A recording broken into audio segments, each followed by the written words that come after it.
Welcome to सैसरो jobs notifications. और ये इम्यूनोलॉजी का पार्ट 7 होगा। और जो भी बच्चा C U T P G 2024 Himachal Pradesh university Shimla और Punjab university MSc zoology entrance की तैयारी कर रहा है उनके लिए ये वीडियो स्पेशली बन रही है। और जो भी बच्चा सी एस आई या नेट के लिए भी तैयारी कर रहा है या गेट लाइफ साइंस के लिए तैयारी कर रहा है उनके लिए ये वीडियो बेनिफिशियल होने वाली है। अगर हम बात करें, सबसे पहले आप सभी को पता होगा हमने प्रीवियस वीडियो में वी सेल्स, टी सेल्स, बाकी सब टॉपिक हमने कवर किए हैं। बट एक ये दो टॉपिक हमारे जो मिस रहे हैं वो है आपका B cell activation and differentiation. आप सभी को पता होगा वी सेल्स हमारे दो फॉर्म में होते हैं, एक बी सी आर के फॉर्म में, एक प्लाज्मा सेल्स के फॉर्म में। मैंने आपको प्रीवियस वीडियो में बताया है। अब बी सेल्स होते क्या हैं, यानी बी लिम्फोसाइट्स की मैं बात कर रहा हूँ। तो बी सेल की एक्टिवेशन क्यों ज़रूरी है? मान लीजिए हमारे शरीर में कोई एंटीजन आया, कोई पैथोजन आया, तो बी सेल को फर्स्टली एक्टिवेट किया जाता है। ऐसे हमारा बी सेल इनएक्टिवेट स्टेट में होता है। ओके, तो ये दो तरीके से एक्टिवेट होता है। पहला तो है T cell independent B cell activation. नाम से पता चला कि इसमें टी सेल की कोई इन्वॉल्वमेंट नहीं है। दूसरा है T cell dependent B cell activation, यानी टी सेल्स इंड्यूस कर रहा है बी सेल की एक्टिवेशन। और जो हम ज़्यादातर हम सुनते हैं, हम बचपन से पढ़ते आ रहे हैं कि हेल्पर टी सेल्स ऐसे सेल्स होते हैं जो बी सेल्स को कहते हैं कि एंटीबॉडीज़ बनाएं। वही बात कही जा रही है सेकंड पॉइंट में, T cell dependent B cell. But ऐसा नहीं कि हर बार टी सेल चाहिए, हम टी सेल इंडिपेंडेंट भी बी सेल को एक्टिवेशन कर सकते हैं। वो कैसे करते हैं हम?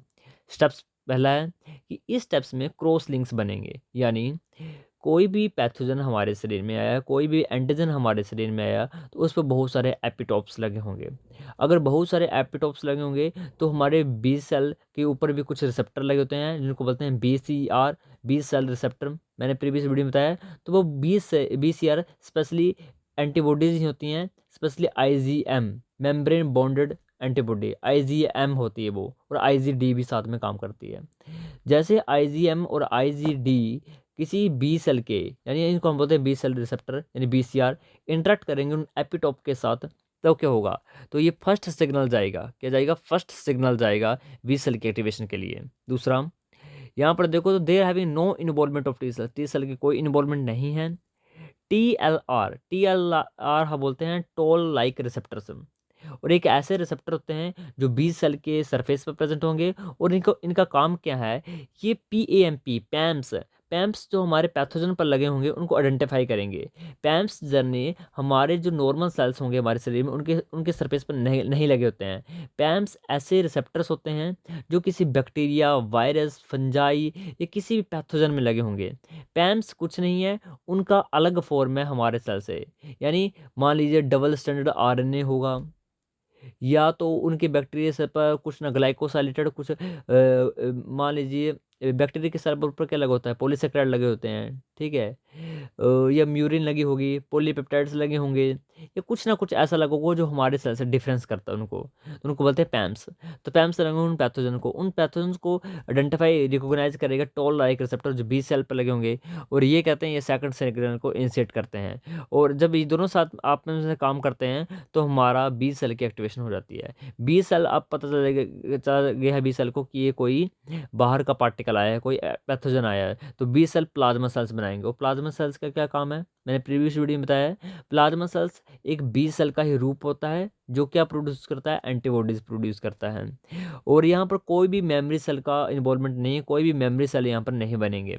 इसमें टी सेल इंडिपेंडेंट पाथवे में। अगर हम बात करें नेक्स्ट, तो नेक्स्ट आपका T cell dependent B C R activation. इसको मैं डायग्राम के माध्यम से भी दिखाऊंगा, बट पहले आप जनरल ऐसे थ्योरेटिकल देख लो।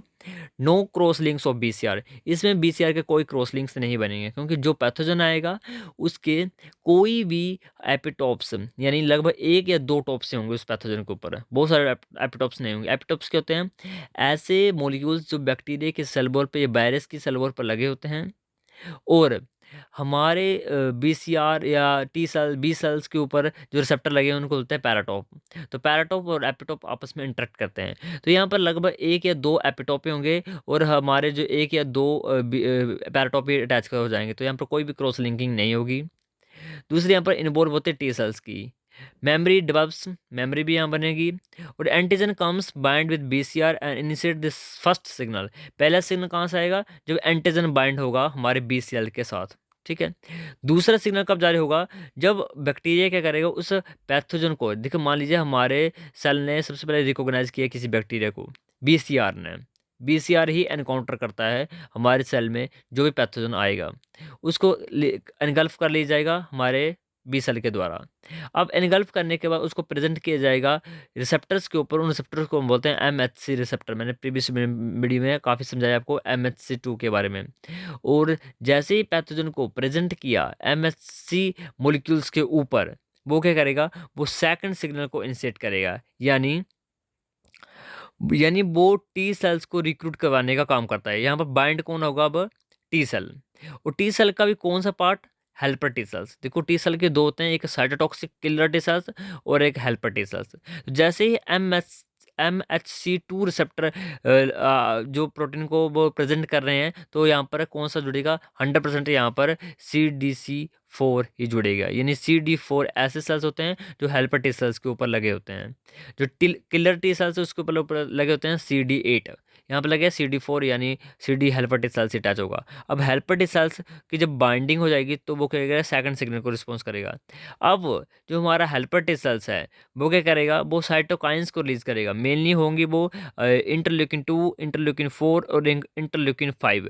और ये बोलेंगे प्लाज्मा सेल्स बनाने को कि हमारे बी सेल को कि प्लाज्मा सेल बना और एंटीबॉडीज को सिक्रेट करवा।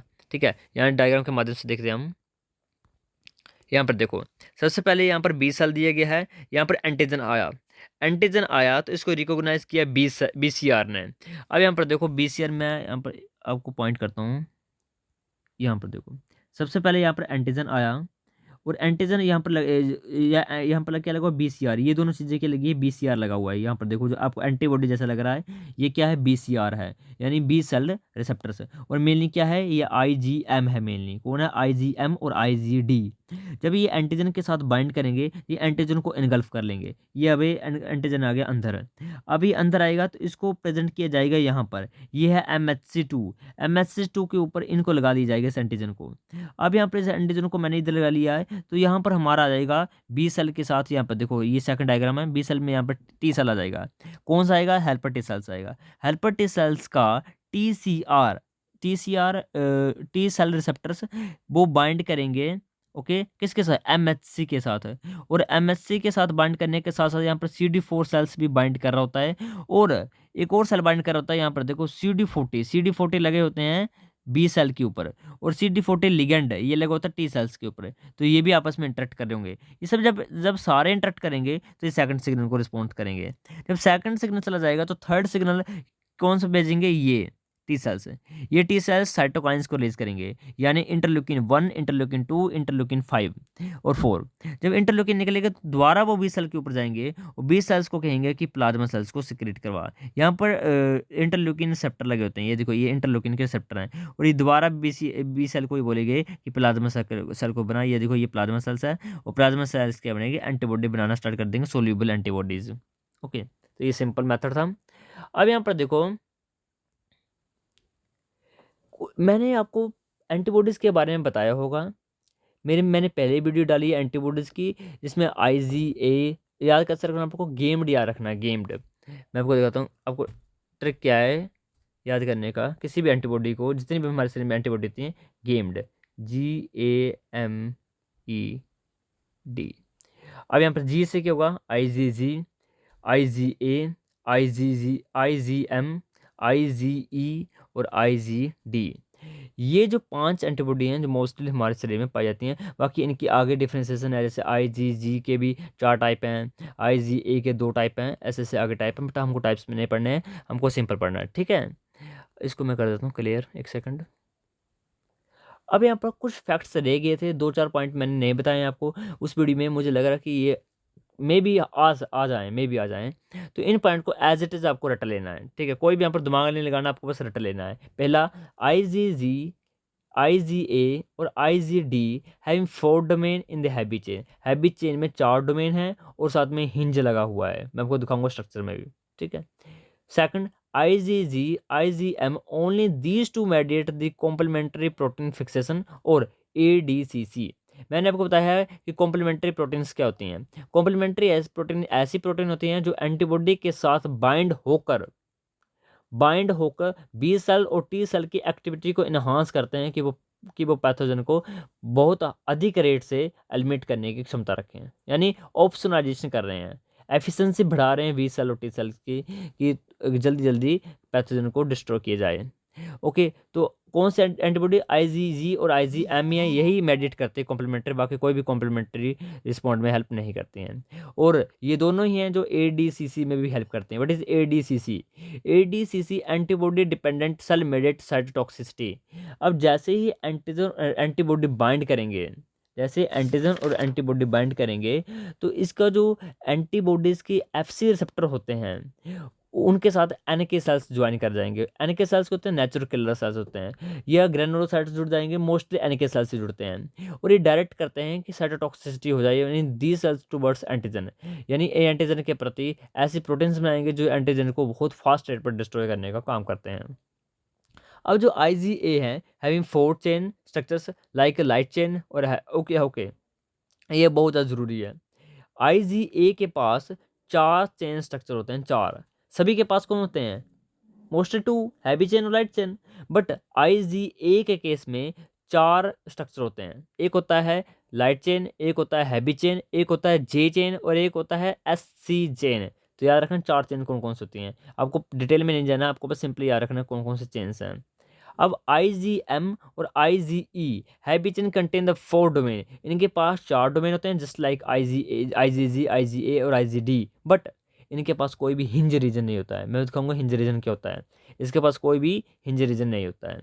IgM having also extra J chain which haves to link the pentamer structure. आप सभी को पता होगा IgM का कैसा स्ट्रक्चर होता है, पेंटामर होता है। और पेंटामर स्ट्रक्चर तो इसको साथ में बाउंड करने का काम कौन कर रहा है? J chain. तो IgM के भी 3 चेन होती हैं, हैवी चेन, लाइट चेन और J चेन। और these are the not form by the convenience. Okay, और जो IgM होती हैं उनको बी सेल्स नहीं बनाते हैं, बाकी सभी जो एंटीबॉडीज हैं उनको बी सेल ही बनाते हैं। बट IgM को बी सेल्स नहीं बनाते हैं, इनको B1 सेल्स बनाते हैं, जो जो स्पेशली बी सेल नहीं है, बट बी सेल्स की तरह दिखते हैं ये। ठीक है, तो B1 सेल्स जो हैं वो IgM को बनाते हैं। ठीक है, बाकी यहाँ पर देखो स्ट्रक्चर देख लो, उसके बाद हम देखेंगे डाइजेशन। डाइजेशन के लिए स्ट्रक्चर का पता होना जरूरी है। तो देखिए, ये टिपिकल मैंने एंटीजन लिया है, सॉरी टिपिकल मैंने एंटीबॉडी ली हुई है। मान लीजिए ये IgG है, ठीक है, क्योंकि ये मोनोमर स्ट्रक्चर है। मोनोमर में याद रखना कौन कौन से मोनोमर है, IgG, IgE और IgD। जो 3 है ये मोनोमर में है, ठीक है, और बाकी जो हैं वो मोनोमर में नहीं है। लाइक IG कौन सी, IG तुम्हारी A होगी, IgA ये डाइमर में होती है, IgM ये पेंटामर में होती है। ओके, और IgE, IgD और IgG ये मोनोमर में होती है। ठीक है, तो हम मान कर चलते हैं कि ये IgG है, या IgE है, या IgD है। ठीक है, तो इसका सबसे पहले आपको 2 डोमेन दिख रहे हैं, एक फैब डोमेन, एक FC डोमेन। इस पर सारी गेम चलनी है। ठीक है, तो अभी मैं एक बार दोबारा दिखाता हूँ, फैब डोमेन कौन सा है और FC डोमेन कौन सा है। यहाँ पर देखो, तो ये जो रीजन आपको दिख रहा है ना, ये फैब है और ये FC है। FC कौन सा है? हैवी चेन का वो वाला पोर्शन जो हिंज रीजन से नीचे वाला पोर्शन है, यानी ये देखो मैं यहाँ पर लाइन क्रॉस कर रहा हूँ। ठीक है, तो यहाँ पर देखो जो मैंने लाइन लगाई है, इससे नीचे वाला जो पोर्शन आपको दिख रहा है हैवी चेन का, इसको बोलते हैं FC रीजन। कौन सा region? FC region. Crystal form होती है ये FC रीजन। और इससे ऊपर वाला है FAB डोमेन। तो मैंने 2 डोमेन बता दिए हैं किसी भी पर्टिकुलर एंटीबॉडी के, Fab domain, FC domain. FC नीचे वाला, फैब ऊपर वाला। एंटीजन कहाँ बाइंड करता है? फैब डोमेन में। ठीक है, एंटीजन तुम्हारा इधर बाइंड करेगा। एक सेकंड एक सेकंड, ये देखो, ये देखो ऊपर बाइंड किया हुआ है ना, तो ऊपर ये यहाँ पर बाइंड किया हुआ है। यहाँ पर देखो, एक सेकंड इसको हटाता हूँ मैं। यहाँ पर देखो AG जुड़ा हुआ है, AG यानी एंटीजन। तो एंटीजन फैब डोमेन में बाइंड करता है, स्पेशली वेरिएबल रीजन पर। आपको मैंने पहले बताया हुआ है, कांस्टेंट रीजन नीचे वाला सी वाला आपको दिख रहा है। तो ये लाइट चेन है, यहाँ पर एरो लगाया है, लाइट चेन है। ये लंबी वाली जिसके पास हिंज है, ये आपकी हैवी चेन है। हिंज रीजन आपको दिख रहा है, मैं यहाँ से इसको क्लियर कर देता हूँ अब। हाँ, हिंज रीजन आपको दिख रहा है, जहाँ से बेंड हुई इसको बोलते हैं हिंज रीजन। और हिंज रीजन के साथ यहाँ पर देख रहे हो दो जो लाइट चेन है, ये दो जो हैवी चेन है वो आपस में किसके साथ जुड़ी हुई है, डायसल्फाइड बॉन्ड के साथ जुड़ी हुई है। ओके, तो ये सिंपल स्ट्रक्चर है, ध्यान से देख लो। ठीक है, अब इसके ऊपर मैं आगे स्टार्ट करूँ सारा। सबसे पहले एंटीबॉडी डाइजेशन एक्सपेरिमेंटम, ये कुछ एक्सपेरिमेंट हुए, इसमें से क्या पूछा जाता है, ये देखो इसमें पूछा जाएंगे आपसे फ्रैगमेंट और बैंड, बस यही पूछा जाता है कि हमारे पास ये एंटीबॉडी दी हुई है, ये एंटीजन दी हुआ है, कितने बैंड आएंगे या कितने फ्रैगमेंट आएंगे, बस यही पूछा जाता है। तो यदि आपको लॉजिक क्लियर होगा तो आपको वहाँ पर तुक्के लगाने की जरूरत नहीं है, ये रटने की जरूरत नहीं है, आपको लॉजिक लगाना है। यहाँ पर देखो लॉजिक क्या है, मान लीजिए क्वेश्चन पूछा गया आपसे कि आपको पैपेन दिया गया है, एक पैपेन एक सब्सटेंस है जो डाइजेशन करता है एंटीबॉडीज़ की। तो आपके पास क्या दिया हुआ है, पैपेन दिया हुआ है, और आपको बोल दिया गया है कि आपके पास हमने IgG दी हुई है और पैपेन दिया हुआ है, तो हमारे पास कितने फ्रैगमेंट आएंगे या कितने बैंड आएंगे, तो आप क्या बोलोगे। यहाँ पर मैंने लिखा हुआ है टोटल जो फ्रैगमेंट आएंगे वो 3 फ्रैगमेंट आएंगे और टोटल जो बैंड आएंगे वो 2 आएंगे। तो हम देखते हैं कैसा और क्यों। ठीक है, तो सबसे पहले यहाँ पर आपको एक एंटीबॉडी दिख रही हुई है जो यहाँ पर नोट्स के हिसाब से है। तो जब मैंने पेपेन डाला तो पेपेन करता क्या है, ये हिंज रीजन से ब्रेक करता है। किस रीजन से, हिंज रीजन से ब्रेक करता है। मान लीजिए यहाँ पर आप देखो पेपेन मैंने डाला, पेपेन ने इधर इधर ब्रेक कर दिया, हिंज रीजन को तोड़ देता है पेपेन। तो हिंज रीजन जब टूट जाएगा तो हमारे पास देखो एक फ्रैगमेंट, दो फ्रैगमेंट, तीन फ्रैगमेंट, तो टोटल हमारे पास कितने फ्रैगमेंट आए हैं, 3 फ्रैगमेंट आए हैं।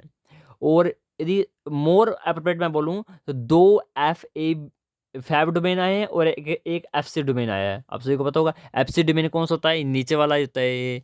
तो नीचे वाला ये देखो ये एक आया है और ऊपर वाला ये देखो ये 2, तो 2 यहाँ पर क्या आए हैं, फैब डोमेन आए हैं। 2 फैब डोमेन आए हैं, एक FC डोमेन आया है, टोटल 3 डोमेन आए हैं, यानी 3 फ्रैगमेंट हमारे पास आए हैं। बट आपसे पूछा बैंड, कितने बैंड आए हैं, तो आप तो बोलोगे 3 बैंड, बट नो, यहाँ पर ओनली 2 ही बैंड आएंगे। बैंड का क्या सीन है, जब आप इस डाइजेस्टिव मटेरियल को एग्रोस जल पर पेस्ट करेंगे यानी इलेक्ट्रोफोरोसिस करोगे, तो इलेक्ट्रोफोरोसिस में बैंड्स आते हैं, आप सभी को पता होगा। जो सिमिलर साइज के होंगे वो इक्वल साइज में उनके बैंड आएंगे, यानी उनका एक ही बैंड आएगा जिनका सेम साइज होगा, बट जिनका डिफरेंट साइज होगा उनका अलग बैंड आएगा। तो जो यहाँ पर देखो फैब जो डोमेन है वो दोनों सेम है। ओके, फैब के दोनों दोनों टूटे हैं, वो हैं तो दोनों सेम ही, यानी ये दोनों ऊपर वाले दोनों थे, ये हैं तो दोनों सेम ही, जब ये टूटे तो इनका साइज तो सेम ही है। तो फैब डोमेन का ओनली एक ही बैंड आएगा और एक बैंड आएगा FC डोमेन का। तो टोटल कितने बैंड आ गए हमारे पास, ओनली 2 बैंड। ठीक है, तो ये क्वेश्चन आपको याद रखना है। नेक्स्ट हम चलते हैं पेप्सिन ट्रीटमेंट है, ये दिए थे मैंने पेपेन का ट्रीटमेंट है। मान लीजिए क्वेश्चन थोड़ा सा ट्रिकी कर दिया, मैंने यहाँ पर आपको पेप्सिन का ट्रीटमेंट दे दिया पेपेन की जगह और एंटीबॉडी दे दी IgG, तब आप क्या करोगे।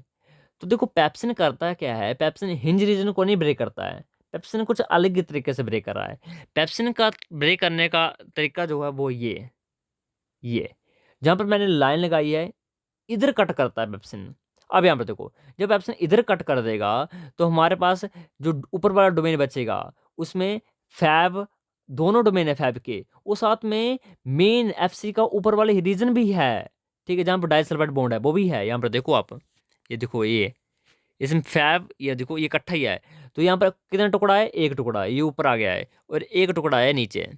तो FAB फैब डोमेन कितना है, एक, ओनली एक, क्योंकि यहाँ पर ब्रेक नहीं हो, हिंज रीजन से नहीं तोड़ रहा है, ये हिंज रीजन से नीचे तोड़ रहा है, तो हमारे पास ओनली एक ही फ्रैगमेंट आया FAB का। बट जो नीचे कट लगाया तो उसने यहाँ पर मल्टीपल कट लगा देता, मल्टीपल यानी टोटली ब्रेक ही कर देगा टोटली। तो यहाँ पर देखो कितने सारे टोटे कर दिए इसने, कितने छोटे छोटे छोटे छोटे छोटे यहाँ पर टुकड़े कर दिए इसने, तो इसको हम बोलते हैं मेनी फ्रैगमेंट्स। तो हमारा जब हम पेप्सिन ट्रीटमेंट करते हैं तो मेनी फ्रैगमेंट हमारे पास आते हैं। बट पूछा जाए FAB कितना है तो ओनली एक FAB आता है और FC मेनी FC आते हैं। अब हम बैंड की बात करें तो बैंड यहाँ पर ओनली एक ही बैंड आएगा, किसका बैंड, FAB का, क्योंकि FC तो टोटली ब्रेक हो चुका है, टोटली ब्रेक हो चुका है, उसमें कोई बैंड नहीं आएंगे। बट जो FAB है उसका ओनली एक ही बैंड आएगा, ओनली एक ही बैंड। ठीक है, ये भी क्लियर है। नेक्स्ट है बीटा मरकप्टो इथेनॉल। तो बीटा मरकप्टो इथेनॉल एक ऐसा एनानिक डिटर्जेंट है, आपको याद रखना इसका एक ही काम है, डाइसल्फाइड बॉन्ड को तोड़ना। ये डाइसल्फाइड बॉन्ड को तोड़ देता है। अब यहाँ पे देखो डाइसल्फाइड बॉन्ड हो जाएगा तो क्या होगा, देखो डाइसल्फाइड बॉन्ड लाइट चेन और हैवी चेन को जोड़ता है, यानी इधर कट लगेगा, एक कट इधर लगेगा, ठीक है, और एक कट इधर लगेगा। यानी डायसल्फाइड बॉन्ड जो है वो तुम्हारे लाइट चेन और हैवी चेन के बीच में भी होता है, और हैवी चेन के बीच में भी होता है। तो अगर इधर कट लग जाएगा पहले रीजन पर, तो यहाँ पर कितने टुकड़े मिलेंगे इसके, एक और इसका दो, ये दोनों लगा गए, ठीक है। इधर कट लगेगा तो लाइट चेन अलग हो जाएगी, और इधर कट लगेगा तो ये रीजन अलग हो जाएगा, यानी चारों अलग अलग हो जाएंगे, सभी अलग अलग हो जाएंगे सारे के सारे। तो कितने फ्रैगमेंट मिले, चार फ्रैगमेंट, दो हैवी चेन के, दो लाइट चेन के। बट बैंड कितने आए, तो बैंड अभी मैं दोबारा बोल रहा हूँ, बैंड आपके सेम ही आते हैं, यानी लाइट चेन का साइज सेम है तो लाइट चेन का एक बैंड बना, हैवी चेन के साइज सेम है तो हैवी चेन के कितने बैंड के, एक बैंड ने, तो टोटल कितने बैंड होंगे, दो बैंड। तो दो बैंड यहाँ पर आएंगे बीटा मड कप्टोन इथेनॉल डालने से। बट एक चीज याद रखना, ये तो मैंने बात कर रहा हूँ आपको कि मैंने IgG दी है, मैं क्वेश्चन को मोर ट्रिकी कराता हूँ, ऐसे आएगा नहीं, वैसे वैसे तो यही आएगा जो मैंने बताया, रट लो, जो रटना चाहते हो रट लो, वैसे लॉजिक मैंने समझा दिया है। मान लीजिए आपको थोड़ा सा और ट्रिकी कर देते हैं, बहुत ज़्यादा टफ कर देते हैं पेपर को, तो IgG नहीं पूछा जाएगा आपके पास, पूछा जाएगा मान लीजिए IgM, तब आप क्या बोलोगे।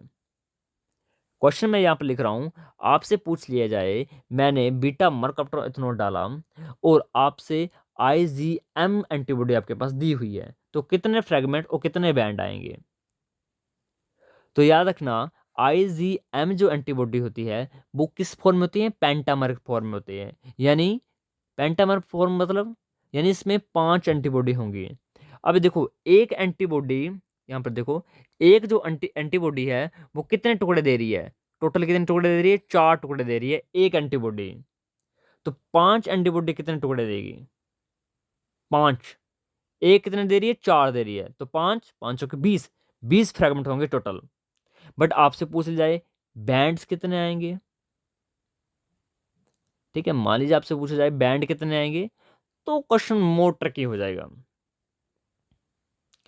क्योंकि यहाँ पर जे चेन भी लगी होती है, और साथ में आपसे को पता जे चेन भी लगी साथ में पेंटामर स्ट्रक्चर के साथ ही। और यहाँ पर मैंने जो फ्रैगमेंट बताए फ्रैगमेंट भी ज़्यादा आएंगे। फ्रैगमेंट ज़्यादा क्यों आएंगे, क्योंकि ये देखो यहाँ पर दो हैवी चेन दो लाइट चेन, ये तो ठीक है, बट साथ में एक जे चेन भी होती है, ओनली एक ही, तो 24 फ्रैगमेंट आएंगे। 20 फ्रैगमेंट तो मान लीजिए हैवी चेन और लाइट चेन के हैं, बट 4 ऐसे फ्रैगमेंट आएंगे जो किस चीज़ के हैं, जे चेन के हैं, ठीक है। सॉरी 4 नहीं आएंगे, 4 टूट रहे हैं ना, तो छः, हाँ 5 जे चेन होंगे ना, तो 25 फ्रैगमेंट आएंगे, ठीक है, यानी 5 फ्रैगमेंट आपके जे चेन के, हर एक में एक है, एक एंटीबॉडी में एक जे चेन होती है, तो 5 एंटीबॉडी होंगी तो उन्हें 5 जे चेन होंगी, तो 5 जे चेन आएंगी और 20 आपके, ठीक है, 25 आपके पास फ्रैगमेंट आएंगे। तो आपके पास बैंड कितने आएंगे, तो आपको बैंड बता देता हूँ। देखो आपके हैवी चेन कितनी है और लाइट चेन आपकी 20 है, यानी 10 लाइट हैं 10 हैवी हैं, ओके। तो 10 का कितना बैंड आएगा, एक, क्योंकि है तो साइज तो उसका सेम ही है, एक बैंड। 10 हैवी हैं, दो बैंड, बट साथ में जे चेन भी है, तो जे चेन का कितने चेन, 5 है, साइज साइज को मैटर नहीं है, जितनी मर्जी हो, 40 हो 80 हो, 5 हैं, बट उनका बैंड क्या आएगा, एक। तो टोटल कितने बैंड आएंगे, 3 बैंड आएंगे, 3 बैंड आएंगे, 25 फ्रेगमेंट होंगे इन केस ऑफ IgM। और इन केस ऑफ IgA के 4 होते हैं, यानी हैवी चेन, लाइट चेन, जे चेन और एस सी चेन। तो बैंड्स देख लो कितने बैंड आएंगे, 4 बैंड आएंगे, क्योंकि हाँ ठीक है, ये आपका एक हैवी चेन का होगा, एक बैंड लाइट चेन का होगा, एक बैंड SC रीजन का होगा, और एक बैंड आपका जे चेन का होगा, तो टोटल कितने बैंड आएंगे, 4 बैंड आएंगे, ओके। डायमर फॉर्म में होते हैं IgA।